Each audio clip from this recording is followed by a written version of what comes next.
All right, everybody, welcome to another edition of SWAC Smoke. This is episode number 40, the big 4-0. Man, like I said, these numbers is racing. We almost coming up on a year in a couple months, so we really Yeah, been getting it done, man. Like I say, I'm C Wells, got DJ over here, man. DJ, how you doing today? pretty good, man. Ready for an action-packed show for episode 40. Oh yeah, man. We got a lot of things to cover. Um, I guess we shouldn't waste too much time, man. Let's start off with where you want to start. How you want to start? It's up to you. The Yeah, floor is it's yours. whatever you got up on the thing first. I'm ready. Let's go with the draft, man. Let's start with the draft. Did you? How much of the draft did you watch? Uh, Watch or keep up with? Well, I mean, both I kept actually, up but with mainly I kind of kept up with it all, but of course, I'm looking in the later rounds, waiting on HBCU guys. So I pretty much kept up with the entire thing. yeah, I actually watched the first three rounds. Well, actually, the first 5 rounds. I actually physically sit there and watch. And 6 and 7, I kind of kept Yeah, real close tabs on. I thought this draft was kind of odd. The fact that quarterbacks got pushed down a lot, and I think that kind of changed the trajectory of a lot of picks. Because I feel like if guys who should have been first round picks went earlier, maybe some other guys went earlier, but Swack got them 2 picks, so I'm not complaining at all. yeah. I mean, what can we say? It's four more than last year, so we really can't complain too much. I would have liked to have seen Carter go a little higher, but you know, it is what it is. So, what you think about Marquis Bell not getting drafted?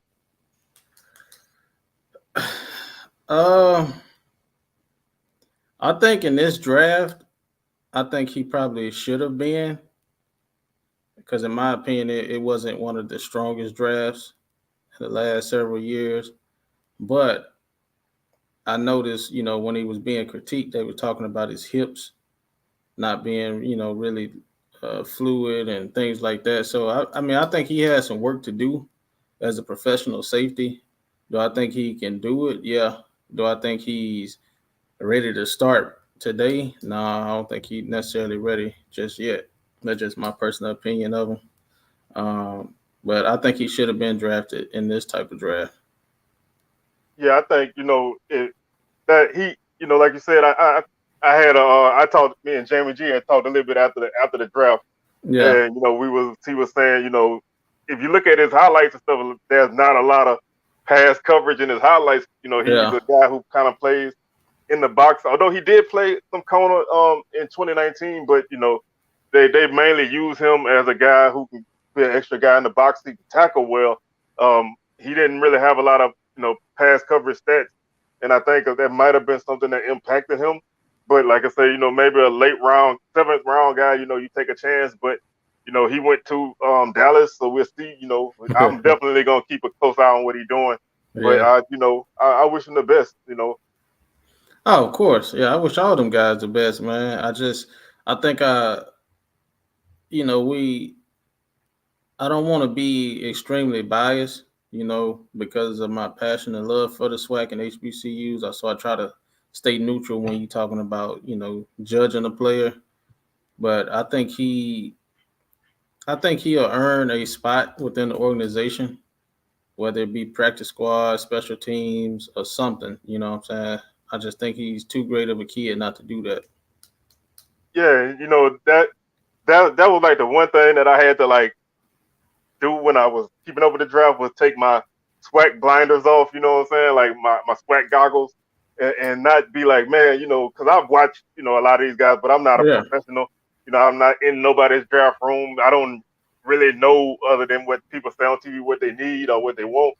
And so you're looking like, man, this guy could go here, he can go there, but they see it otherwise. But like I said, and like you said before, we had 4 HBCU guys drafted. That's 4 more than last draft. So maybe this is a building block. I hope nobody expected like 10 guys to get drafted this year. That really never Yeah. was happening.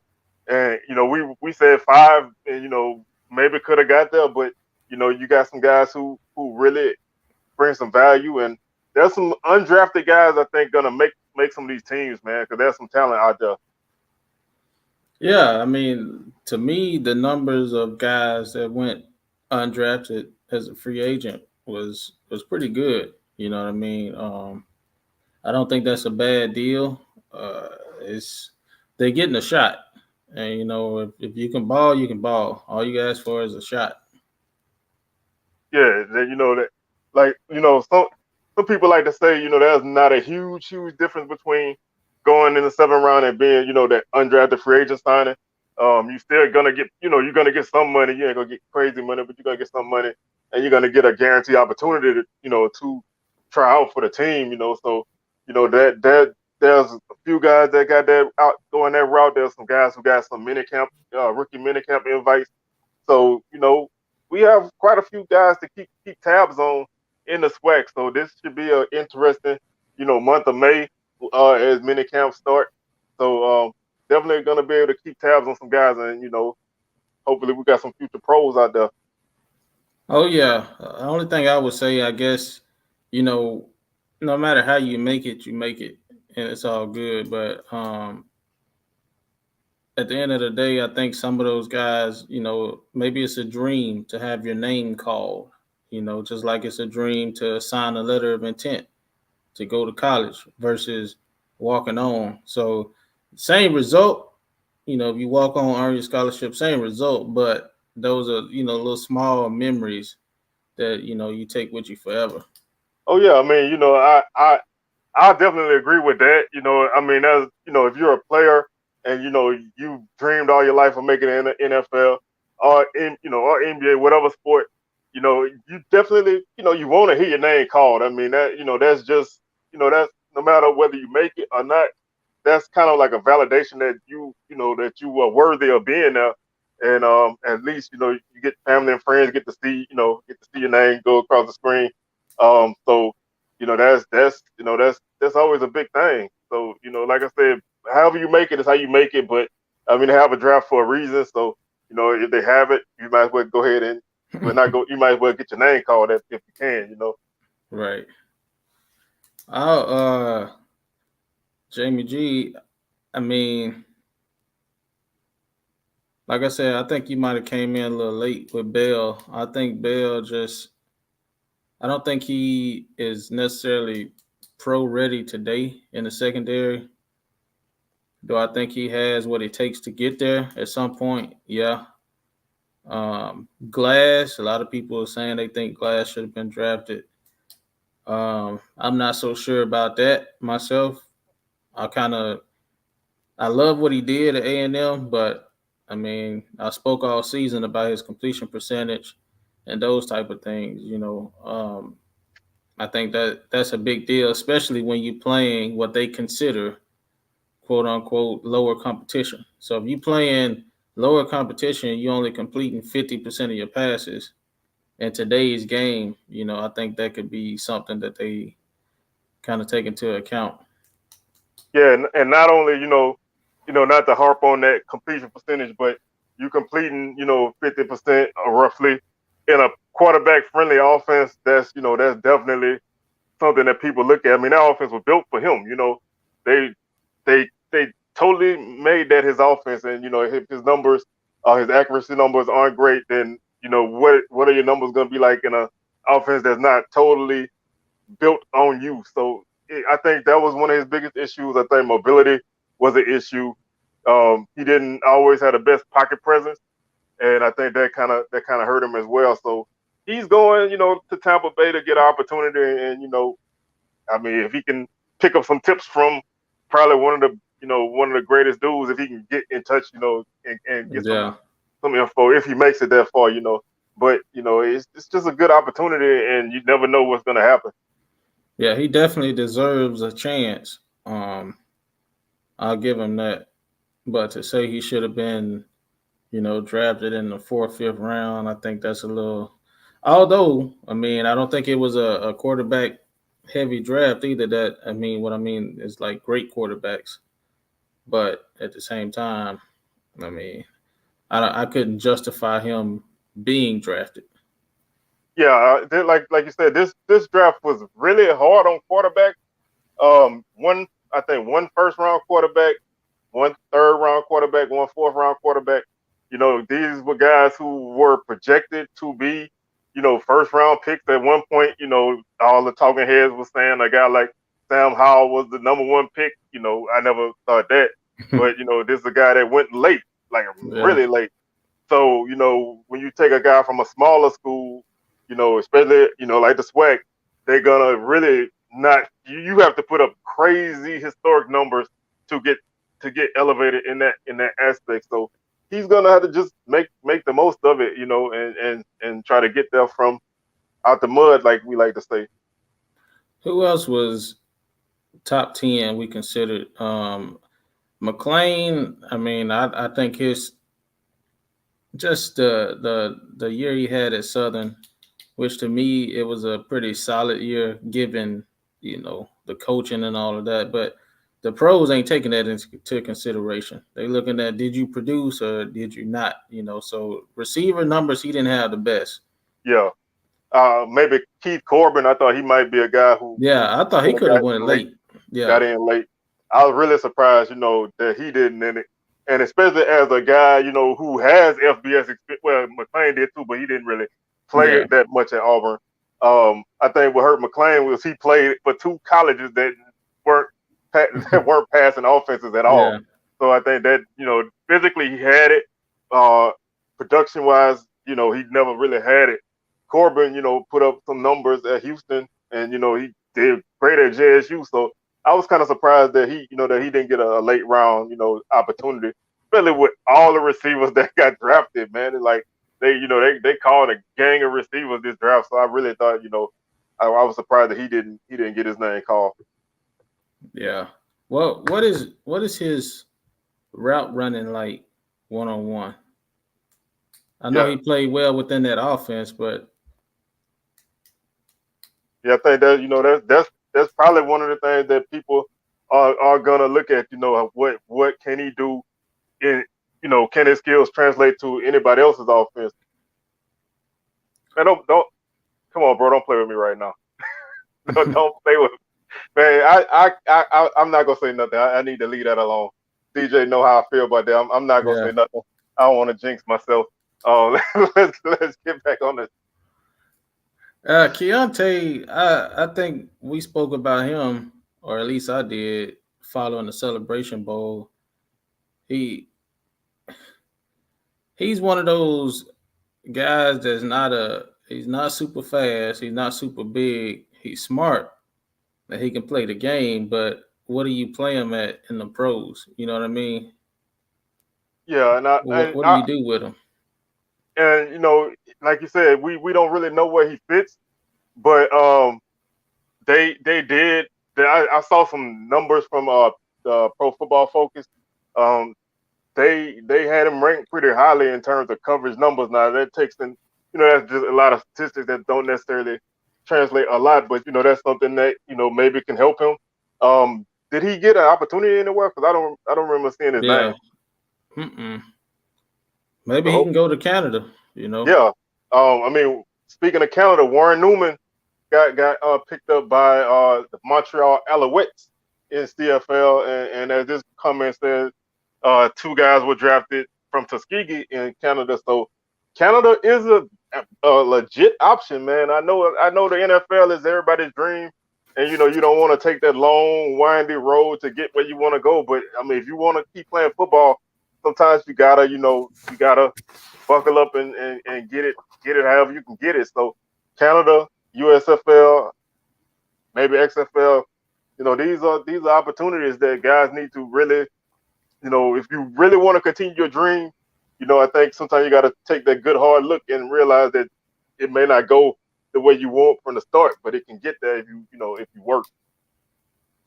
Yeah, speaking of Canada, I did some research, and a lot of times it's just the long lost, forgotten guys. Because we don't keep up with it typically as much as we do the NFL. But I just regular googling before. Warren Newman and all of them, we had about 15 to 16 guys from HBCUs in Canada, and 10 being out of the SWAC. So that's not bad numbers percentage wise. They're still playing up there. Emmanuel Arsenault from Alcorn still playing.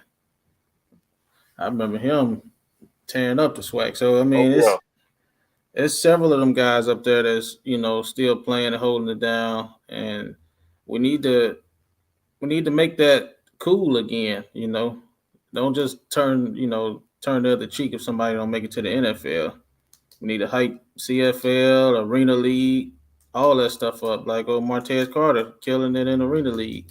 Yeah, I mean, at the end of the day, if you can get paid to do what you love, I Yeah, mean, obviously the money make is not the same, and everything is going to be a little bit tougher, but you know to continue to play football is still a good thing, and you just never know what happens. I mean, there was once the XFL folded last time, there were a lot of guys who got NFL opportunities, and some even got some playing time. So, guys can continue careers. You can go somewhere and have a great career, and be a superstar somewhere. In Canada, and be a star. yeah. That's a valuable opportunity. So don't look down on it. Especially as a guy coming from a subdivision that people look down on. So just make the most of your opportunity. Even overseas too. Remember Casey Terriot, White Tiger, Jackson State. He went over there to Germany or somewhere, had a great career, and then Ben Anderson out of UAPB went to Japan or something like that, and he was treated like a king over there playing quarterback. So I mean, just extended a few more years, like you said, doing what you love to do. It may be a big discrepancy in money, but I'm sure they'd rather go do that and get paid and go sit on the job a 9 to 5 like I do every day. Yeah, I mean, like I said, if you can make any money doing what you love, there's no offense to my employer, but if you can, I would, I would love to get paid to play sports. I mean, Yeah. maybe not at this age, but a few years ago. But those like this comment say, you can still pay bills. I mean, unless you live in some extravagant lifestyle, you can still Yeah. kind of make something of it and go to where you go. But man, you hit me with a good name that I hadn't heard in a long time, man. Ben Anderson. I was always wondering where that guy was at. So Yeah. he was a terror in the SWAC for a minute, man. He back in Little Rock now. He training quarterbacks right now. So I don't know what his main moneymaker is, but I've actually went out there and ran routes for some of his quarterbacks. 2020 maybe. So Yeah, yeah, man, he's still at it. that's a good venture too. You know what I'm saying? Training Yeah. and things like that. You could definitely make some decent money doing that, and if nothing else, keep your name out there as far That's as being able to work with kids. that's how Kincaid stayed afloat. Devontae Oh Kincaid. yeah, and he's definitely active with keeping keeping his name out there. Um, Mm-hmm. I still haven't heard if he's officially on staff at Grambling or not, Yeah, nobody would but say nothing. he's around. Yeah. I just put it like that. He's around.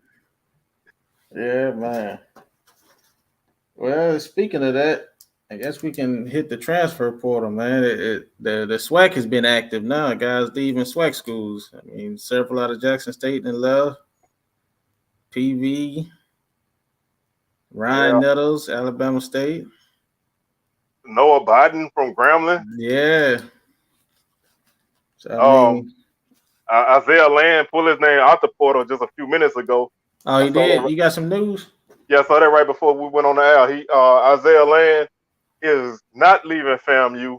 He's gonna stay and complete his college career at FAMU.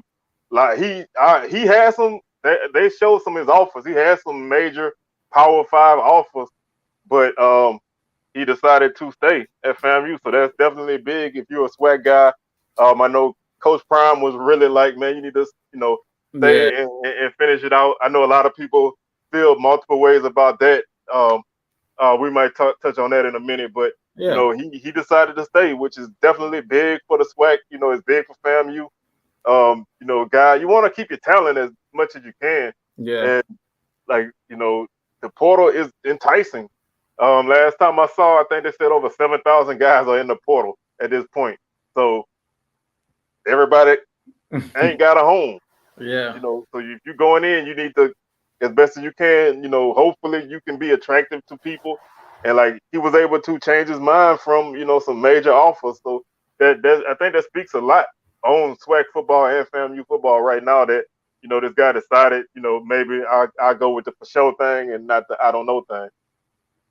Yeah, I'm happy about that, man. I was kind of devastated when he entered the portal because, I mean, for one, no disrespect, love watching the kid play and all that. But my question would have been when he went somewhere else, possibly Power Five, their defensive ends are not built like him. So now you got to, can you play in the secondary? Because you about as heavy as a secondary guy. Yeah. So hey, I question, that part of it. But I would have supported him wherever he went. Don't get me wrong, but I'm just glad he's staying at FAMU. Yeah, I mean that. I'm sure him and Coach Simmons had a lot of talks, and maybe him and his family, or maybe some of his teammates or whatever. I think he realized that you're like you said, going somewhere else and wearing that shirt from whatever school is nice, but once you get down to the nuts and bolts of it, you probably looking at a position change. You got to figure out where you stand on the depth chart. It's a lot of variables in there. There's nothing nothing is equal moving that direction. So you can get your name called from here just like you can from there. Texas had no guys drafted, and Texas spends mad money on football. So I know it's cliche, but they will find you. And I mean, the dude's a Buck Buchanan Award winner, back to back for the SWAC. That doesn't get stated a lot. SWAC had no Buck Buchanan winners before 2021, and they had one in the spring and one in the fall. So that I think that's definitely a big thing. And those guys are actually similar size guys. That's kind of odd. Phil Ross stated JSU had 12 transfers, but to me, I expected that from them because of how many guys they was getting. There's no possible way they could keep all these kids. So somebody got to go. And Yeah, I'm I mean, assuming there's going to be some more leaving.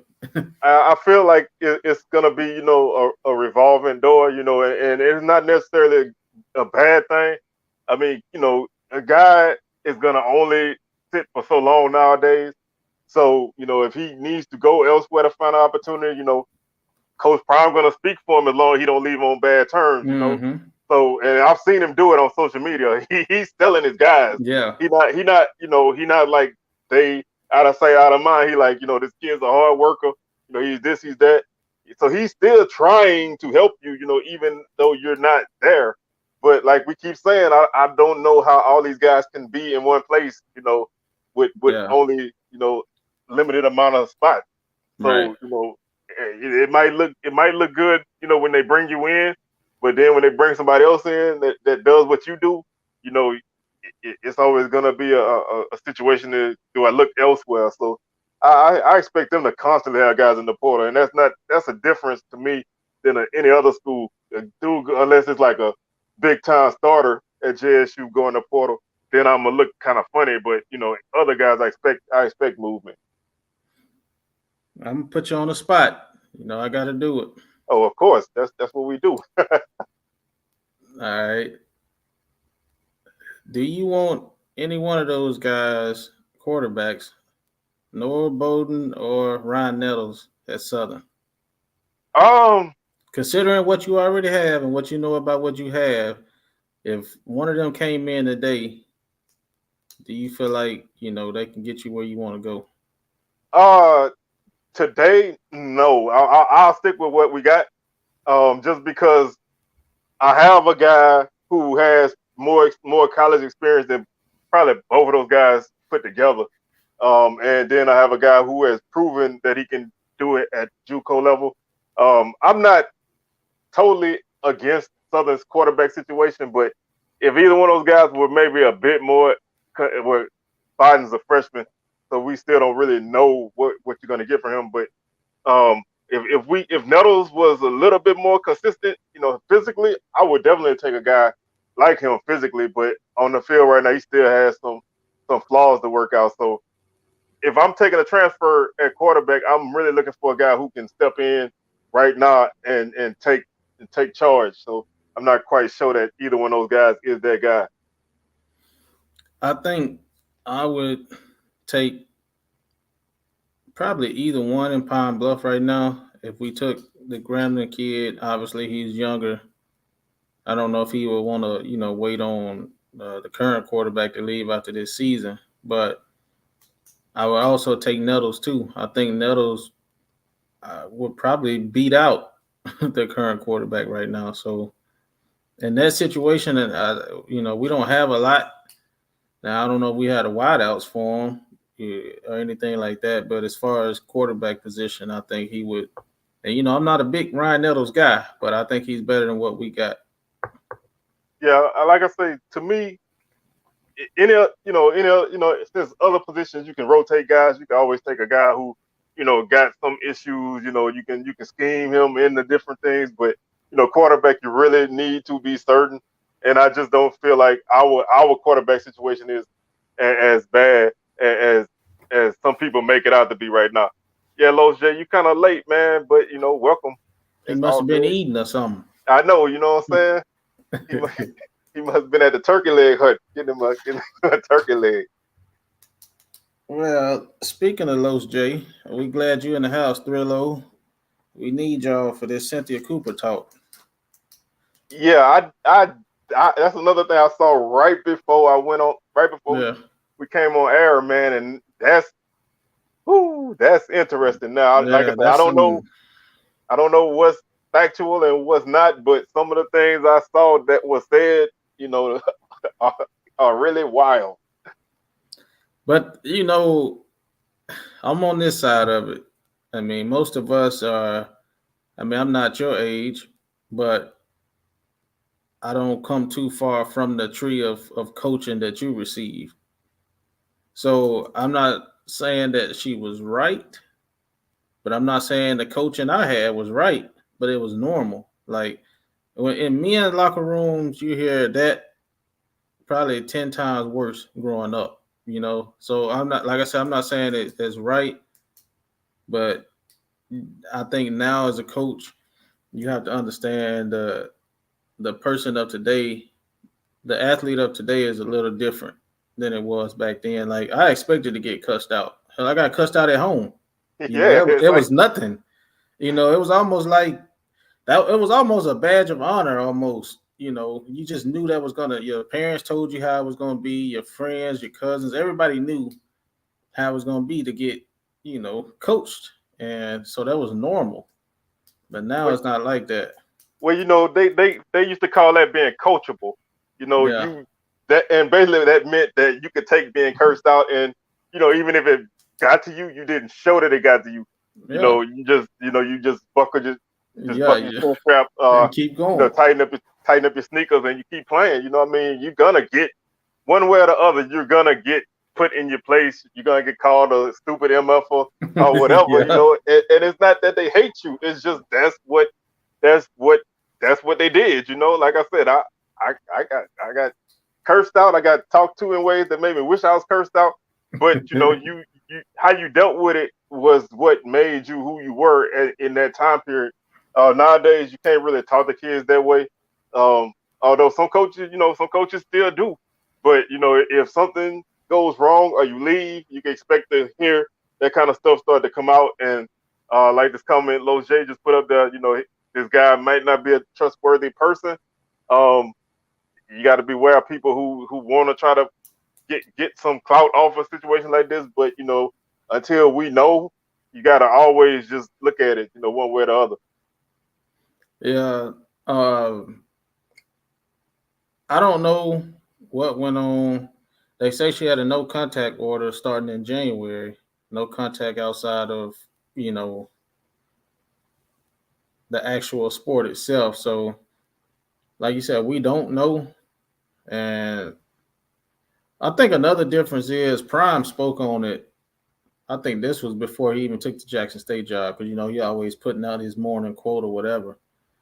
But he talked about this was when he was at the high school. He talked about us saying that the kids of today are different. He said they not different. It's us. We different. A lot of parents now are different than our parents. A lot of I don't want to do that, and I'm not saying that it's all bad. I'm not saying that everything my folks did was good. All I'm saying is that it's different. You got a lot of people more friends with their kids. You got a lot of people that don't let nobody say nothing to you. Back in the day, you in the neighborhood, anybody, mama, daddy, see you getting out of line, they can say something. Yeah, they supposed to. Yeah, you better not let them tell your folks because you're gonna get another. And depending on where you grew up at, they might have whooped you. Oh yeah. You know what I'm saying? And then told your mama, and then she get on another one. So it's the neighborhood, the community, whatever you want to say, it's different now. And I'm not gonna go down that street because I talk about that a lot with a lot of people about how back in my day, certain things just weren't tolerated, and then now kids have more freedom. Like you said, parents are different.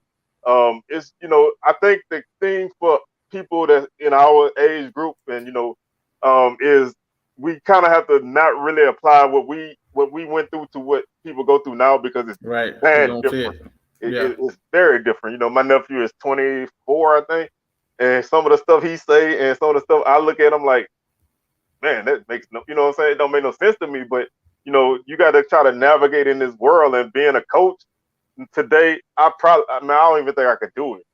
I don't think I could last like 1 week as a coach because, like you said before, you do something crazy on the floor, I'm going off. I'm yelling. And kids don't want that. Parents don't want that now. Right. So you gotta. It's just a different culture right now. Yeah. I hope it ain't true. I mean, you don't want to believe that, but you want proper justice or whatever for those kids too. If it's a situation where they had to deal with something that was unwanted. So, and that's a fact too. Like I said, we really could talk about that all day. But... Yes. And like I said, I'm not gonna dive into it, but since we're on the topic, there was a news story out here that a bus driver beat the brakes off of a kid on the bus because they had a fight on the bus and the kid threw a bottle and it hit him. He stopped the bus and he beat the brakes off that little dude. You shouldn't really beat up a kid, but I ain't gonna say I don't understand. I mean, I've heard stories of kids beating up teachers. Yeah, what you supposed to do? Let them beat you up? Yeah, I mean, at some point you're still you have to, and you have to kind of keep that kind of stuff under control. Like I said, I'm not saying you need to beat the brakes off of somebody, but hey, I mean, sometimes kids gotta learn your actions got consequences, and you hit that man a bottle. He wasn't in the mood for it. That's the thing, and that's just a whole can of worms that I don't really want to open up on this show. So we're gonna keep on moving. Yeah. So, well, I mean, have they even come up with anything with Chelsea Lucas at Grambling? Any validity to all of the accusations about her, or they just kind of then let it die? I think that came and went. I think I don't know what the news story came after that, but that had some big traction for a while, and I think that kind of died down because I haven't heard anything, on any social media about that at all. I know at one point there was a Twitter page that was associated with people that played at Grambling on the volleyball team, and they were real active for a week and a half or so. I haven't seen anything from them, at least as far as from my basic scrolling, but I don't think nothing else has come from that. Okay, well, this might be the same way. It may go away after a few days. Yeah, these kind of stories, they don't have that long lasting, legs, but for a week or so, it can get spicy, especially on social media. It's gonna make the rounds, and then something else is gonna come up, and you know, this will get dropped. Speaking of which, did you hear anything about the FAMU AD being fired because of misconduct? No, I just heard the original story about some type of TV deal or something. I don't know nothing about anything else. Well, like I said, this is all hearsay, I guess you could say. Yeah. There was a report that came out from a news station, a news some outlet in Tallahassee that was stating that he had got in trouble for trying to hire people going around the official school hiring process. He was trying to fire people for certain things, and a TV deal. It was just a lot of, he say, she say. So I don't know, I don't know what's going on. There's nothing concrete from FAM. I know they are doing a search for an AD right now. So I think they said they got an 18-person search committee to find a AD. Come on, man. I don't know what kind of decisions you make with 18 people. Yeah, I mean, and 18 people, and don't take this the wrong way, but 18 people at HBCU, man, is 18 different opinions. There's 18 different people who know somebody that can do the job in their eyes, and there's 18 people who are gonna be mad, or 17 people who are gonna be mad that the one person got chosen. So this could be an ugly situation. I thought FAMU department was moving in the right direction. They need to be very careful with how they handle this, because a bad AD hire is just as bad as a bad coaching hire, maybe even worse. People don't realize, your AD can hurt your program a lot. So hopefully they make a good decision and keep that search committee out of it, man. Just maybe stick with the guy you got right now as the interim. Give him a chance, But Yeah. an 18-person search committee is really, it's going to be very interesting. Yeah, I don't even know where they found 18 people. Yeah, I know. It's like they must have went on Facebook or something, you know what I'm saying, and jumped in people's DMs and said, you want to help us pick the AD? Like I can't even imagine an 18-person search committee at Southern. Oh man, that would be very interesting. The stories I would get to hear. Well, we'll see what happens. Speaking of transfers in the portal, basketball, Southern got a nice basketball transfer from TSU. I thought I'd put that out there, man. Bryson Etienne, that's a guy who can play, man. It's gonna be a nice fit in Southern, and he already knows how to win in Houston. So I think that hopefully that can be a good move. I think Coach Woods is in his last year, and there's a lot of pressure. So I think he's gonna try to make some good moves. So we'll see what happens. I definitely just wanted to throw that out there. Yeah, I just want to know what the Texas Southern people got to say about it. Yeah, that's why I threw it out there. Hopefully, somebody will have something to say. If not, then I just keep bringing it up till somebody says something. Hey, I'm just going on when I heard it now. Yeah. I news travel slow in Baton Rouge, so we just not getting internet out here. So it just got to me, but I just I just wanted to throw that out there. But seriously though, I'm excited for Southern basketball anyway. So we'll see what happens. But right now we are in baseball season. You been keeping up at all? I haven't. I see scores here and there, but I haven't really just been keeping up. I'm expecting. Well, I was expecting one of them teams. I was really expecting Bethune-Cookman to really run the SWAC, but I'm not sure how that's going. Well, they started off hot. They started off the SWAC season like 6-0 or something like that, or maybe 5-1, and then they came in. They started getting some serious losses. It's gonna be tough. The conference tournament is coming up, and it's gonna be an interesting battle on that west side for sure. Yeah, I mean, I know how y'all do out there. Y'all already got mad guys. Y'all can afford to lose a guy. Y'all play like 30 people. 30 people play like 10 minutes a game, so y'all got guys. That ain't even an issue. So the top seed in softball. I think Is it Grambling? No, Grambling and Alcorn was battling it out. Oh, we got track and field starting today. So the outdoor. Yeah. Where they doing it at? Don't I hadn't heard. Let me see if I can. Speaking of track, Southern is working on putting their new track in. So that's definitely a big thing. $1.3 million track. I think it looks like it's gonna be held in Birmingham, I want to say. So that's in Birmingham too. Yeah. It's just indoor. But it's Texas Southern and softball. They lead in the West, 21-3 in conference. That's why he said that. Yeah.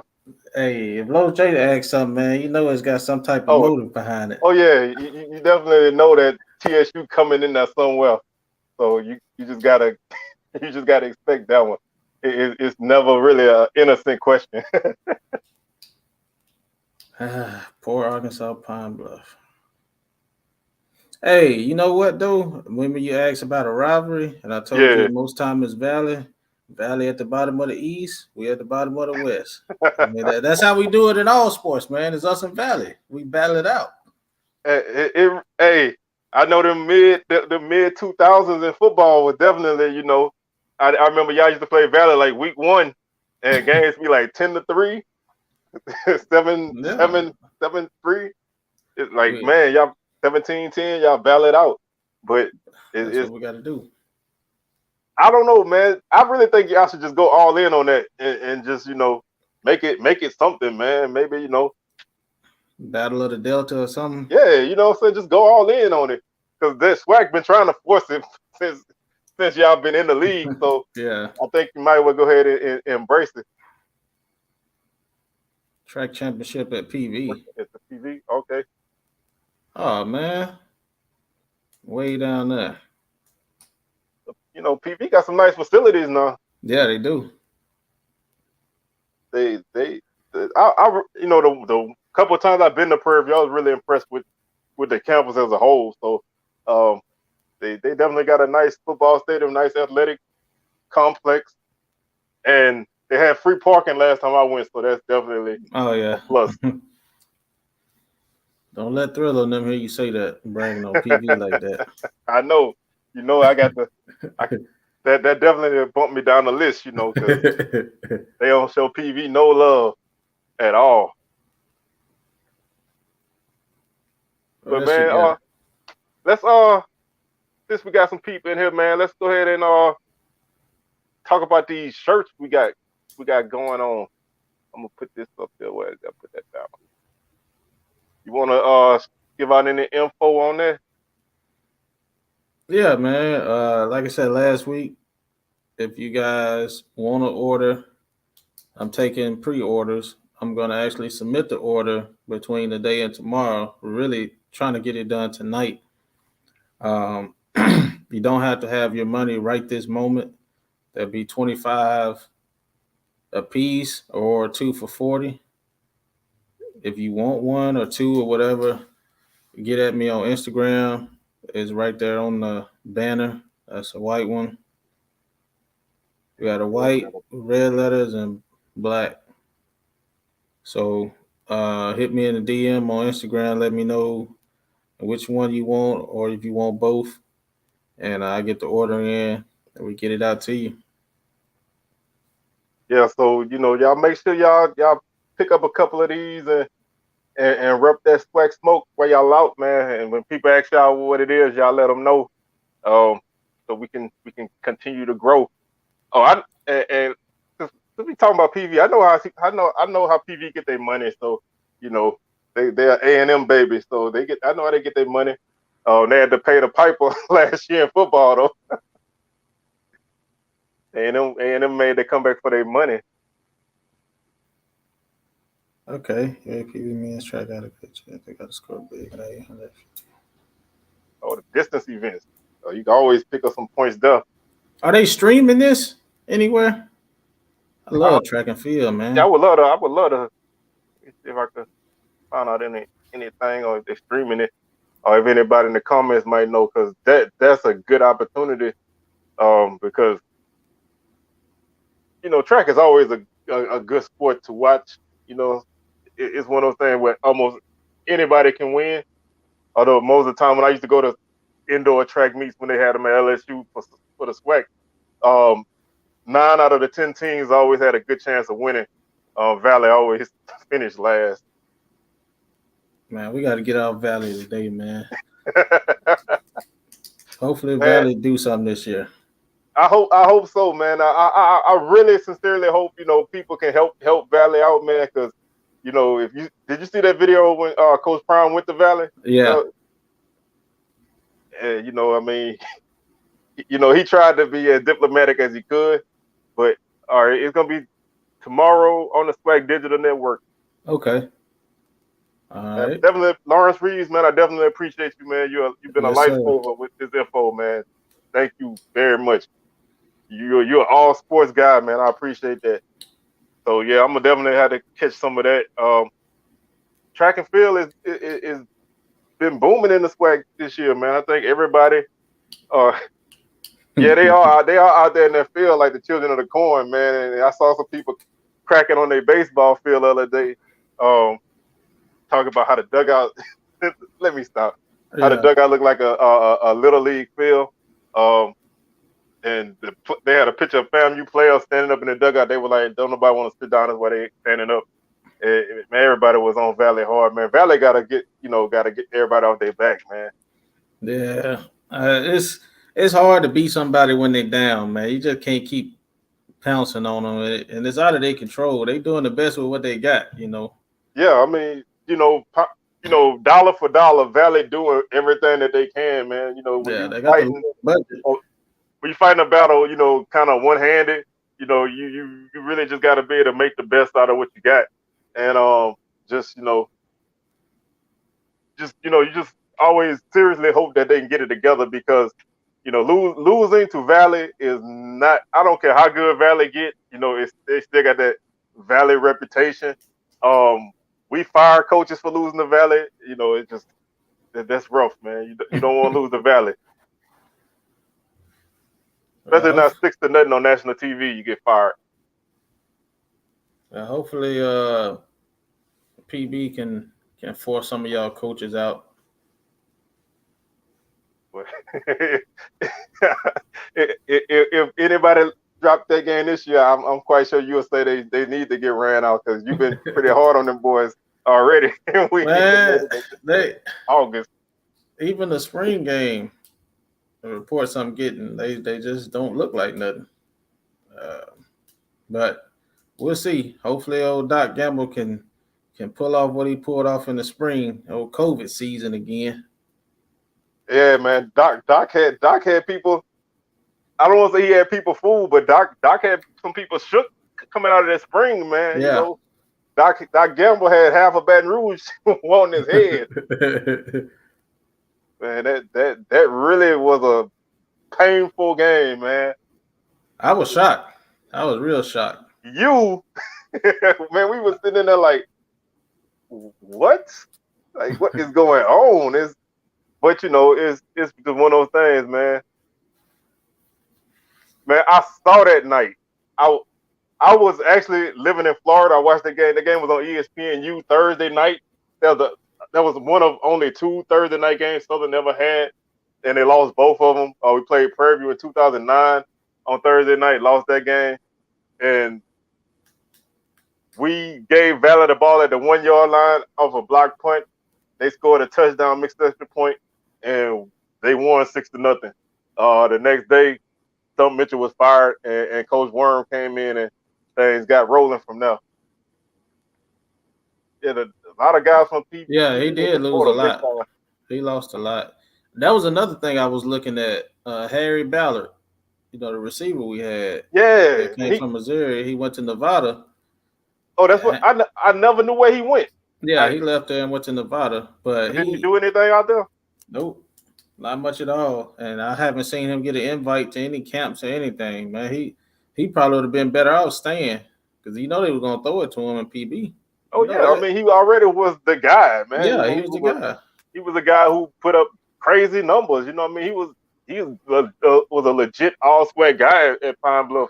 I mean, y'all had a receiving core that was really, underrated. I was surprised when he left. First and foremost, I was surprised when he left. And like I said, I just never heard where he went. And going to a school like Nevada, they throw the ball a lot. And you don't really get any opportunities or don't put up any numbers. Something must have didn't carry over for you. Yeah, I wish he had stayed, but some of them cats had the seasons that they have in the SWAC, and they feel like I don't really want to call it the big head, but essentially that's what it is, and they think grass is green on the other side all the time. Yeah, I think the term people like to use now is betting on yourself. You know, Yeah, you putting all your chips on the table, but you can bet on yourself at the school you at and just go harder. I mean, you don't have to leave to prove anything.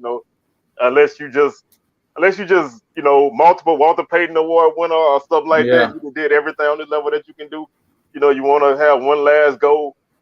At another school, then that's whatever. But 1 year, one solid year, you still haven't really proved enough to even crack a top lineup, all-time lineup in the conference. So you still got a lot of work that you can do. But guys see things, and they get fooled by the glitter and the glitz and the glamour, and they get lost.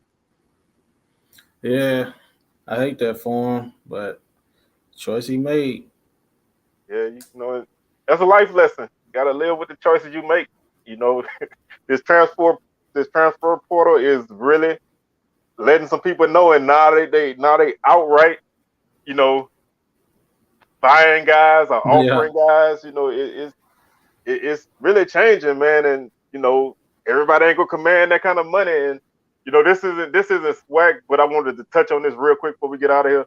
I don't know if you heard about the situation that was going on at the University of Miami with their basketball team.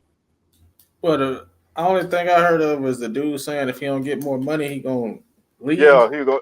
he gonna leave because Yeah, they brought in a transfer and they gave that guy a better NIL deal, and now he wants a better deal, or else he gonna leave. That I don't think that's what this was started for, but it's gonna be, it's this is gonna be interesting, man. I really want to see how all of this plays out and how this stuff starts to affect our level. Because if you remember, during signing day, recruiting time, there was a lot of, Groundling was offering this, Groundling was offering that, and I haven't heard anything about any of that now. But I think it's always going to be the NIL is going to be one of those words that's thrown around a lot. Sometimes it's going to be thrown around a lot when things don't go your way, but it's going to be interesting to see how that works out in the future. it's honestly a lot of people don't like my perspective on it, but it's going exactly the way I predicted. I wasn't a fan of it from the get go. I felt like it was going to mess up collegiate sports. It's dang near headed that way. I think honestly, if they just wanted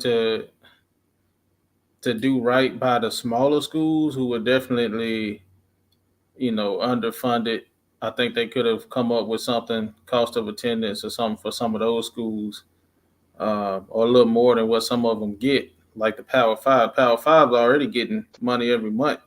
Yeah, That's the thing that people don't want to talk about. They don't want to acknowledge that, but they already getting money. If they choose to misuse it, that's on them. Number two, I mean, I don't know exactly what you do or what anybody else do, but I'm sure if you work for somebody else, you're not getting paid what they getting paid. Even if you a high ranking manager at Walmart, you're not getting what the CEO getting. So of you'll course. never be paid It, what it's you worth, and they always gonna make money off your back. That's the nature of life. Hey, that's the American way. You Yeah, get out there, you grind, and you make a company a lot of money, and you get your share. You yeah, work hard for your share. Um, I always, I thought this could be okay if it was handled right, and they didn't handle this right from out of the gate. They basically let it be the Wild Wild West from Jump Street. Something like this has to be really, really regulated from day one. they let each individual state, have their own rules and how this works, how that works, and then it just became, this guy, he's a billionaire. He like the University of Miami. He gonna give these guys that, and now you competing with each other. It's just now it's like free agency. So now it's legal free agency instead of like it used to be. Yeah. I almost feel like it would be better back in the day, when you got the money under the table, but that toothpaste can't go back in the tube. So yeah, Indiana Yeah. made them a move. I heard that. I was kind of surprised. That she might be able to stick it out and make the roster, but hopefully, she can get another opportunity because she is a very talented player. Yeah. I think, I think she already has a family, if I'm not mistaken.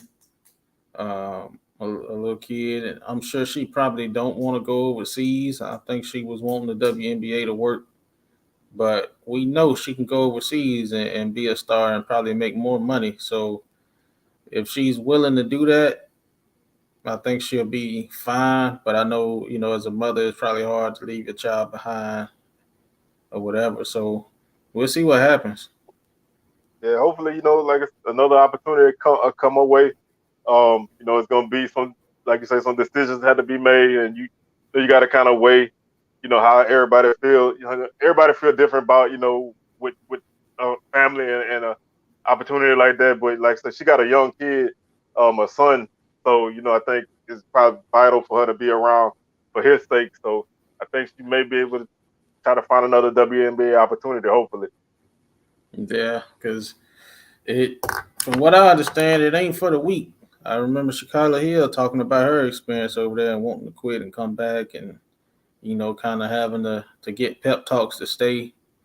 So it ain't for the weak. Oh no, and this comment is definitely fact. Don't If you do go, don't go to Yeah. Russia, man. You know what I mean? Just don't, man. And without getting too much into that situation, I think is I know the money is never going to be equal, but you know you're a pro player in a American league. You should not have to go overseas to make extra money. But Yeah.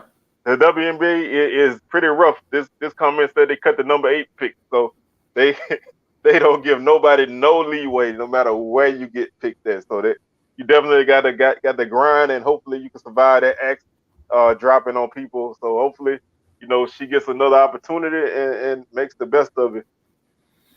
Well, let me ask you this real quick. With them cutting people left and right, but they're not drawing a lot of attention, is the product they putting on the court that great? I I've watched a few games. I haven't watched a lot. I I think the product is okay. I mean, I know women's basketball is not something that a lot of people like to watch. You kind of think that maybe it'll draw well with women. My wife don't like women's basketball. I think they battling. I think they in a battle to figure out where they want to be and where they need to be. I think certain teams play some good basketball, but it's not necessarily for everybody. So it's kind of a niche product, which hurts a lot. As far as attention and money goes. I like college girls basketball. I just never been a fan of the WNBA, Yeah, but I love watching college women's basketball. I I'm old enough to remember when the WNBA started. I don't know how old you were back in it. I think it was like 96 or 97. I think Yeah, I was 95. probably like 7. Yeah. So and they had another league called the WBL, and that was a league that really had a lot of talented players, but they didn't have the money because the NBA was throwing money into the league early. They couldn't compete, but there's a lot of talent, but I think a lot of people just don't really like to watch women's basketball. Like you say, college basketball, is a different thing. But the athleticism of women's basketball is changing a lot too, so that can probably change. That can kind of get some things too, because if you can get that more athletic type of basketball going, people watch more. I think that was one of the biggest knocks that people had on women's basketball. But I always love the fundamental aspect. So we'll see what happens. Yeah, it's kind of like the couple things. I remember watching WNBA when Cynthia Cooper and Cheryl Swoops and them played when I was younger. But I think those type of people are kind of like the casual football fans who only want to see offense. So if you like basketball, then you appreciate the fundamentals, the passing, the plays being run, those type of things. But the casual fans want to see you come down, pull up, or come down and dunk. That's it. Yeah, They don't want to see no defense, no setting up, none of that. yeah, they want 130 to 129. Yeah, Just all nothing, no strategy, no nothing. yeah, And the casual person, they like that in all sports. They go to right. baseball, they want to see home runs on every pitch. Like that's not that's not good baseball. Yeah, Football, they want the quarterback over 500 yards. 69 to 63. I mean, yes, in certain aspects that can be fun, but yeah, that's still not a for me. That's not an entertaining game. I get yeah, annoyed. Nobody's getting a stop. I get yeah. mad. That's what I'm But looking at. Who gonna play defense? it's like even if my team win, and it's like I'm like we got no stop. Yeah, You just look at it different. When you're more diehard into it. So I think you have to find a way to get the casual fan involved in it, and if yeah, they can find a way to do that, then they'll grow.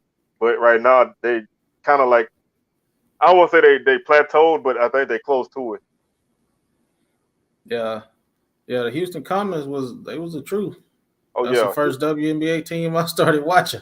Houston Comets, LA Sparks, New York Liberty. Them was the Yeah. three teams that always was in it all the time.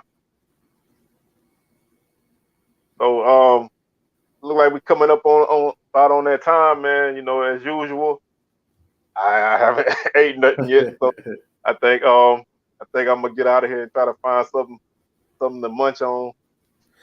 All right, man. I'm gonna do the same thing. All right, so with that being said, man, y'all, we're gonna go ahead and get on up out of here. Y'all make sure y'all holler at DJ Bot getting you some shirts, man. Y'all make sure y'all cop some of these shirts, get these pre-orders in, and we can go ahead and get that rolling. All right. All right, we're gonna holler at y'all next week.